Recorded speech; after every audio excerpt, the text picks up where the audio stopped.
우리는 평생 숨을 쉬며 살아갑니다. 나이가 들면서 신체 곳곳에서 노화가 일어나게 되는데 역시 폐도 예외는 아닙니다. 더군다나 우리 몸과 뇌는 잠을 자면 쉬지만 잠을 자는 동안에도 쉬지 못합니다. 태어나서 3년이면 모든 폐는 잿빛으로 변합니다. 3살짜리 아기가 폐가 더러워지는데 중년 이상이 되면 폐는 아주 많이 더러워지고 폐활량이 갈수록 떨어지게 됩니다. 그 이유는 가슴 부분을 바구니처럼 싸고 있는 그 흉곽에 붙어 있는 호흡근이 노화되고 또 폐와 기관을 연결하는 공기 통로가 염증으로 점점 좁아지기 때문에 이런 이유로 나이가 들수록 숨쉬기가 힘들어지죠. 몸에 필요한 산소가 부족해진다는 것이죠.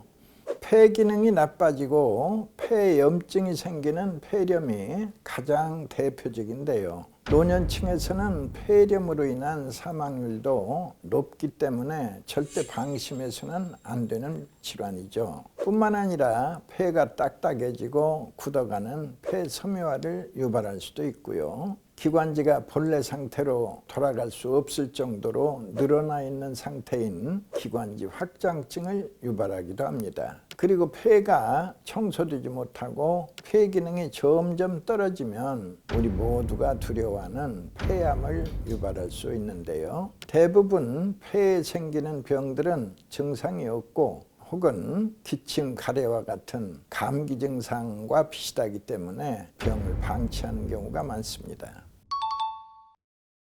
폐 건강을 위한 기본 중의 기본이 바로 담배를 멀리하는 것입니다. 남이 피우는 담배 연기도 피해야 하는데요. 담배를 피우면서 망가진 폐 조직은 다시 회복되지 않아서 폐활량이 쉽게 떨어질 수 있기 때문에 빠른 시일 내로 금연을 하는 것이 좋은 것입니다. 특히 만성 폐쇄성 폐질환을 앓고 있으면 감기나 폐렴 등에 의해 증상이 갑자기 심화될 수 있기 때문에 호흡기 증상이 새로 발생하거나 악화되는 경우에는 곧바로 담당 의사를 찾아 진료를 받아야 합니다. 대규모 연구 결과에 따르면 금연 후 20년이 지나면 만성 폐쇄성 폐질환에 걸릴 위험이 담배를 피우지 않는 사람과 같은 수준으로 낮아진다고 합니다. 금연 후 10년이 지나면 폐암으로 사망할 위험이 담배를 피우는 사람의 약 50% 수준으로 떨어진다고 합니다. 금연 후 30년이 지나면 폐암 위험이 비흡연자 수준으로 낮아질 수 있다고 하니까 폐 건강을 위해 하루빨리 금연하는 것이 좋습니다. 폐에 가득 쌓인 쓰레기, 오염물질 전부를 뱉어내는 것을 폐 청소라고 말합니다. 폐만 좋아졌을 뿐인데 어느 사이에 심장은 동시에 좋아지고 심폐가 좋아지면 반드시 콩팥이 따라서 좋아집니다. 온몸의 피가 맑아졌다는 것, 이 맑고 깨끗해진 피를 활발해진 심장에 힘차게 돌려주면 머리에서 발끝까지 깨끗한 피가 힘차게 돌기 때문에 폐도 깨끗해지고 뇌세포에도 아주 충분한 산소가 공급되어 치매도 막아내는 아주 특별한 건강의 축복을 얻을 수 있습니다. 폐에 좋은 차로는 오미자차를 추천하겠습니다. 이름 그대로 단맛, 신맛, 매운맛, 쓴맛, 짠맛 5가지의 맛을 가지고 있다 하여 오미자라고 부릅니다. 각각의 맛은 오장육부를 이롭게 합니다.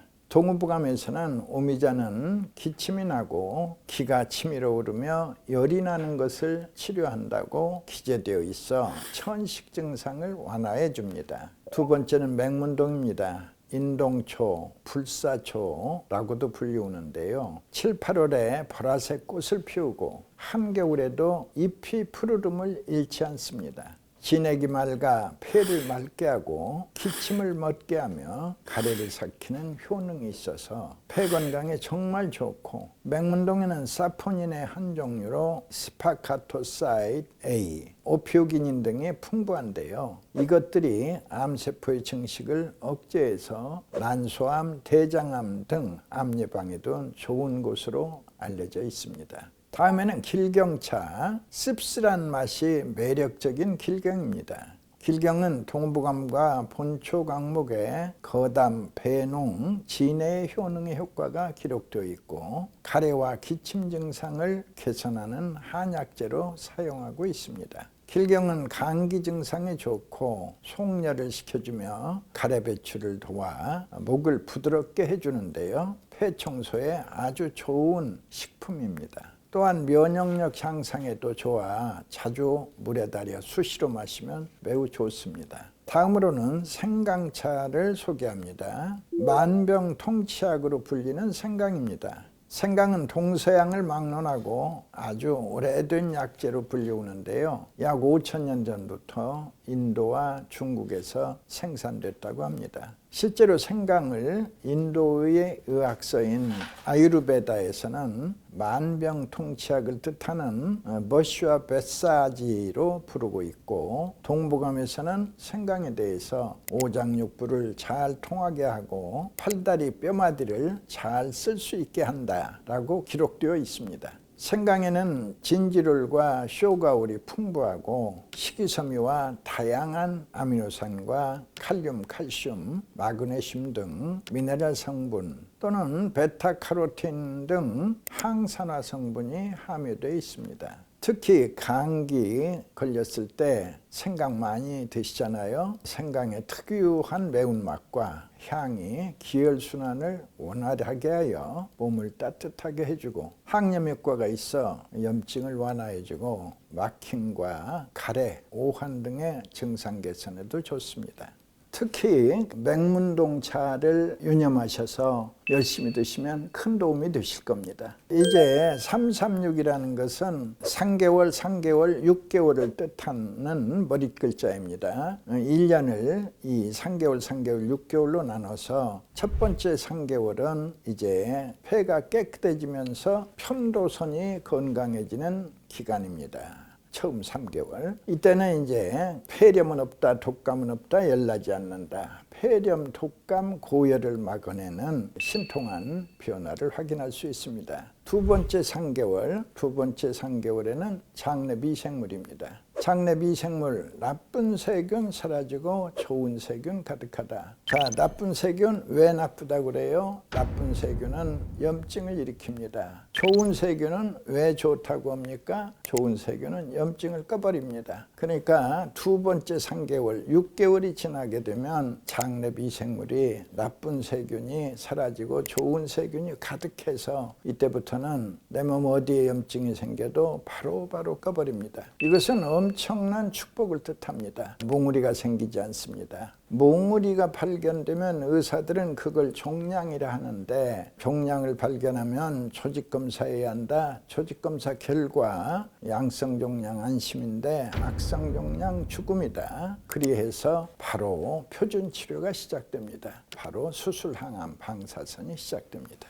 그 다음에 마지막 6개월, 이제 폐가 깨끗하게 청소되는 마지막 6개월입니다. 그러면 이때부터는 깨끗해진 내 폐가 내 건강을 지켜줄 때 면역력의 완성입니다. 완성된 면역력, 특별히 부른다. 신이 내린 최고의 의사를 한다. 이때부터는 이제 암, 중풍, 치매를 막아내는 놀라운 축복이 찾아오는 최상의 면역력을 얻게 되는 336의 이제 마지막 순간입니다. 첫 번째, 금연입니다. 만성 폐쇄성 폐질환의 주요 원인은 흡연이고 담배 연기 속에 유해물질이 기관지를 자극하고 폐 기능을 저하시키기 때문에 금연은 필수입니다. 두 번째는 실내 환경의 개선입니다. 폐점막이 항상 촉촉해질 수 있도록 실내 습도를 항상 50% 정도로 유지하는 것이 좋습니다. 또한 음식을 조리할 때에는 환기가 필수인데요. 조리할 때 나오는 유해물질이 폐암을 유발할 수 있기 때문에 환기하는 것을 습관화하는 것이 좋습니다. 세 번째는 폐 기능에 도움이 되는 운동, 걷기나 계단 오르기, 수영 등의 유산소 운동은 심폐지구력을 향상시켜줘서 폐 기능을 향상시키는데 도움을 줄 수 있습니다.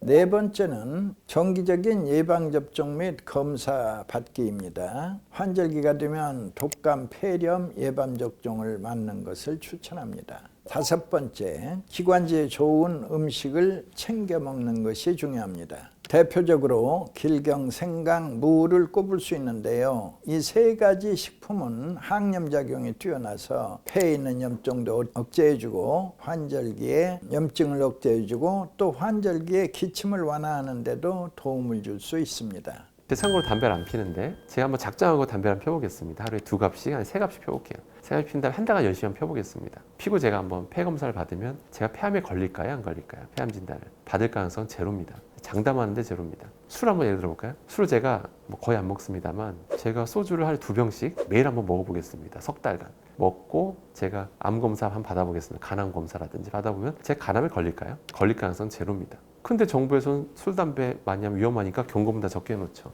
왜 그런 걸까요? 지속적으로 계속 그런 유해 화학물질이 계속 노출되면 확실히 위험하다는 게 명확히 드러났기 때문이죠. 그러니까 모든 유해성이라는 건 뭐냐면 그런 유해 물질의 노출량과 노출 횟수랑 관련이 있습니다. 그냥 우리가 유해 물질이 한번 노출됐다라고 해서 암에 걸린다든지 심혈관 질환에 걸린다든지 그런 건 없습니다. 애초에 그런 거는 팔지도 못하게 하고요. 다만 위험하다고 알려진 것들이 장시간에 걸쳐 노출되면 위험해지기 때문에 제 주의사항을 알려드리는 것 뿐입니다. 예를 들어 볼까요? 우리나라 초, 중, 고등학교 급식 종사자분들 보시면 안타깝게도 다양한 연령대를 조사했음에도 불구하고 급식 종사자의 약 32%가 폐 이상 소견을 받습니다. 그게 왜냐하면 하루에 8시간 이상씩 그런 조리휴무를 계속 들이마시다 보니까 몇 년간에 걸쳐서 오랜 시간 걸쳐 노출되다 보니까 서서히 폐가 이상해졌던 거거든요. 바로 이겁니다. 노출량과 노출 횟수가 제일 중요하다는 거죠. 그러니까 제가 알려드린 주의사항을 들으시고 저게 위험한 거야? 그럼 노출량과 노출 횟수가 줄일 수 있도록 노력해야지. 그렇게만 생각하시면 된다는 뜻입니다. 그러니까 무조건 정확한 정보를 아시는 게 중요하고 영원히 노출 안 될 수는 없어요. 그럼 불가능합니다. 저게 위험하다는 걸 알면 노출될 수 있는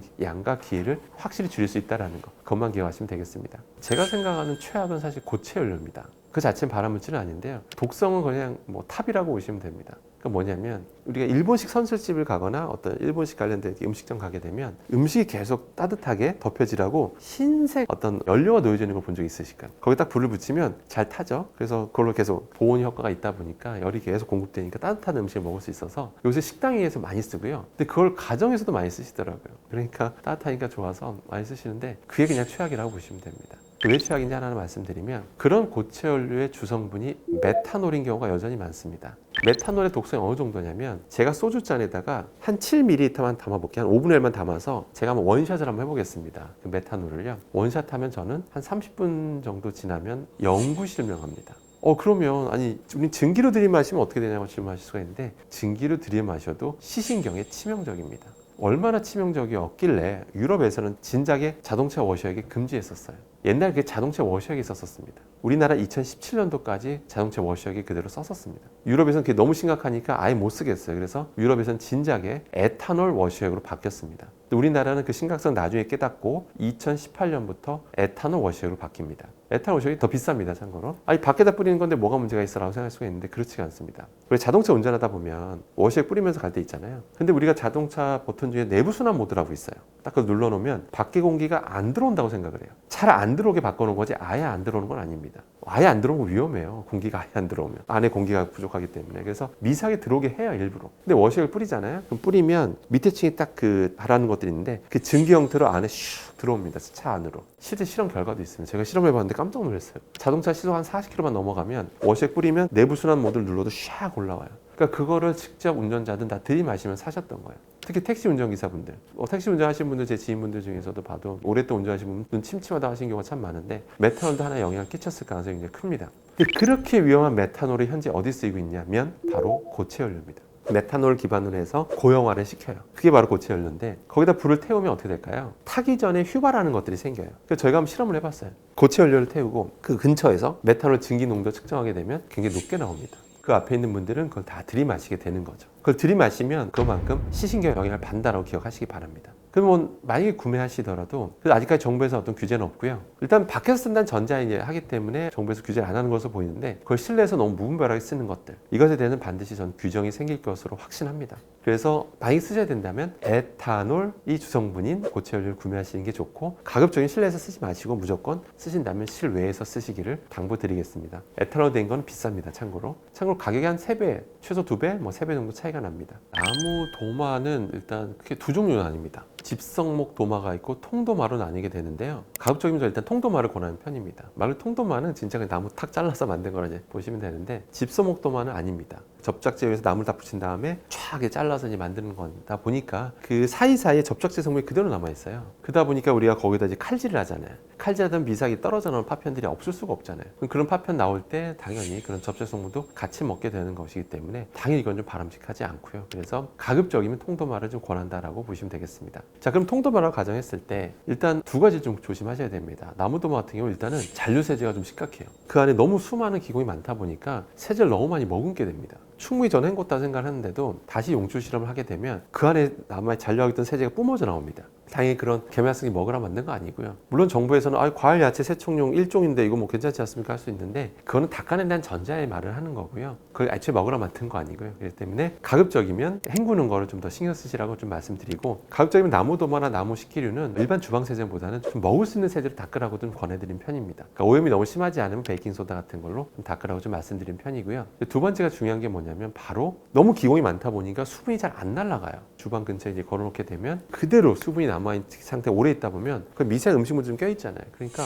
미생물 번식이 너무 원활하게 돼요. 나무 제품에서 검게 변한 것도 본 적 있으실 거예요. 다 곰팡이들이에요, 사실. 그러니까 그런 것들이 자칫 피게 되는 수도 있기 때문에 항상 좀 건조에 신경 쓰시라 좀 말씀드리고요. 그래서 좀 베란다 같은 데서 햇빛 직접 받으면서 건조시키는 것도 한 방법이겠다라고 보시면 되겠습니다. 일단은 그 수세미 관련된 예전에 연구 결과도 나온 바가 있었는데요. 그 수세미를 이제 분석해 본 거예요. 그러니까 실제 첫 제품이 아니라 오래 사용한 수세미인데 그 안에 너무 많은 미생물들이 검출돼가 또 유해한 것도 검출된 것도 있었고, 그래서 너무 많이 검출해서 충격을 준 바가 있었는데요. 사실 그럴 수밖에 없는 게 일단 수세미라는 것 자체가 일단은 우리가 사용한 다음에 딱 그냥 걸어 놓잖아요. 그 상태로 물기를 계속 머금은 상태에서 음식물 껴있죠. 수많은 미생물들이 번식하기 너무 좋은 환경이 되는 거죠. 그렇기 때문에 기본적으로 굉장히 지저분한 거다라고 일단 보실 필요는 있을 것 같고요. 그 다음에 이게 시간이 지나게 되면 표면적이 조금씩 더 늘어나요. 약간 특히 플라스틱 기반 소재라면 더더욱 표면적이 점점 늘어나요. 분해된 현상 때문에 조금씩 표면적이 더 늘어나게 되면 더 많은 미생물들이 번식하기 좋은 조건이 됩니다. 그렇기 때문에 특히 요즘 부드러운 그 수세미를 선호하잖아요. 요새 아무래도 철수세미 이런 것들은 우리가 막 코팅용 이런 냄비라든지 프라이팬에 너무 손상이 갈 수 있어서 부드러운 솔로 된 게 요즘 많이 선호되고 있는데, 이 플라스틱 기반이 많죠. 그러니까 플라스틱이다 보니까 표면적이 확 너무 많이 늘어나다 보니까 그런 것들이 유해균의 어떤 온상이 될 수가 있기 때문에 반드시 그런 것들은 주기적으로 교체해서 쓰는 거다라고 생각하실 필요가 있고요. 좀 냄새 맡으면 너무 심하다든지 그냥 충분히 난 세차했다 생각하는데 너무 미끈거린다든지 약간 뭔가 그런 느낌 드시면 그냥 미련 없이 교체하시기를 권해드리겠습니다. 사실은 뭐 조리 도구만의 문제는 아닌데요. 수많은 지금 제품들이 특히 수입산 제품들 관련해서 요즘 계속 간간히 지속적으로 계속 사건이 터지잖아요. 이슈가 터지고 있고, 잊을만 하면 무슨 산, 해외 어디 산에서 유해 물질의 기준치를 뭐 몇십 배 초과, 몇백 배 초과 이렇게 계속 터지고 있는데 계속 터질 것 같긴 해요. 이거는 주방 도구만의 문제는 아니라고 보시면 될 것 같고요. 도대체 왜 이런 일이 터지는가 보면 기준이라기보다는 어떤 관리 감독 그 정도라 전 차이라고 보는데, 우리나라 같은 경우에 만약에 이제 그런 일이 터지잖아요. 그럼 해당 회사는 거의 업계 퇴출입니다. 그러니까 굉장히 그런 유해 물질 잔존하는 그 잔류량에 대해서 굉장히 예민하게 요즘 하거든요. 그래서 국산에서 보면 사실 그런 거 요새 찾기 좀 어렵습니다. 왜? 그만큼 우리나라가 엄격하다고 볼 수가 있는데, 해외산 같은 경우 좀 조심할 필요가 있는 게 테무 알리 같은 데서 사는데, 사실 테무 알리 이런 건 사실 플랫폼 회사잖아요. 테무 알리가 직접 생산하는 건 아니거든요. 어떤 생산업체가 테무 알리 통해서 우리한테 보내주는 건데, 근데 그러다 보니 가끔 이런 일이 터지는 거거든요. 근데 해당 당국에서, 그러니까 그런 회사들이 그런 물건을 만들었다는 얘기잖아요. 만들어서 테무 알리 통해서 오는 건데, 근데 그런 걸 만들어도 퇴출이 안 되나 봐요, 그 나라는.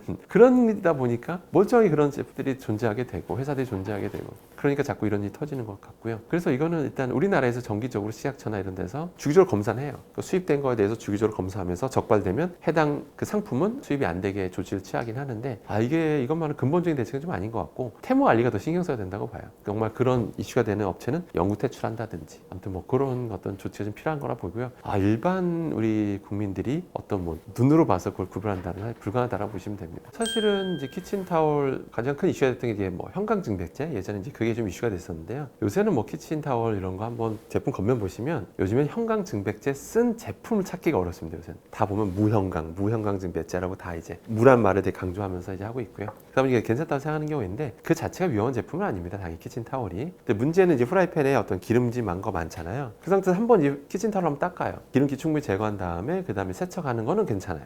그건 괜찮은데 가끔 우리가 이제 설 명절 때 전 같은 거 붙일 때 있잖아요. 혹시라도 키친타올로 한번 쭉 닦은 다음에 다시 거기다 뭔가 또 식용유 두르고 뭐 다시 이것저것 지지고 볶는 경우들이 있는데 그건 바람직하진 않습니다. 왜냐면 키친타올이라는 게 처음에 그 펄프로부터 이제 화학 처리하는 과정에서 오는 게 있거든요. 자칫 그런 어떤 뜨거운 불판에다 그 키친타올을 그대로 닦아주게 되면 자칫 분해 생성물이 떨어져 나오는 것들이 좀 있어요. 근데 그것들이 다시 이제 그 종이로 흡수돼야 되는데 그 상태로 프라이팬 표면에 음식물에 붙어가지고 그게 남아있는 경우가 있거든요. 그 상태에 다시 식용유 들이고 음식할 경우에는 그런 분해 생성물들을 같이 먹을 가능성이 있기 때문에 그래서 가급적이면 마지막에 닦은 다음에 그 다음에 다시 헹구셔야지. 아무튼 그렇게 한 다음에 쓰셔야지 거기다 바로 그냥 키친타올로 한번 닦은 다음에 다시 거기다 뭐 식용유 들이고 요리하는 거는 바람직하진 않습니다. 가장 좋은 거는 짧게 하시는 게 제일 좋습니다. 요리를 짧게라는 게 식용유 한번 둘렀어요. 거기다 충분히 뭐 이렇게 했어요. 그걸 이제 끝내야 되는데 이제 그렇게 안 되잖아요. 왕창 요리해야 되는 거 워낙 많다 보니까 대충 한번 또 키친타올로 한번 훅 하고 다시 식용유 두르고 이렇게 하고 그냥 사실은 그 자체가 또 안 좋습니다. 그렇게 하는 거 자체가. 그래서 또 기름에 그런 식으로 고온을 한번 지지고 벗겨진 그런 기름 내는 과산화물이 너무 많아요. 사실 너무 많고 분해성 너무 많은 상태에서 다시 거기다 음식을 올려놓고 하는 것 자체가 음식물에 다시 또 유해한 여러 가지 성분들이 묻어서 음식 측면에서도 안 좋아요, 사실은. 그래서 혹시 그런 전부치긴 할 때는 정말 그 가족분이 드실 만큼만 딱 소량 딱 붙여서 하는 게 가장 좋다고 보시면 되겠습니다.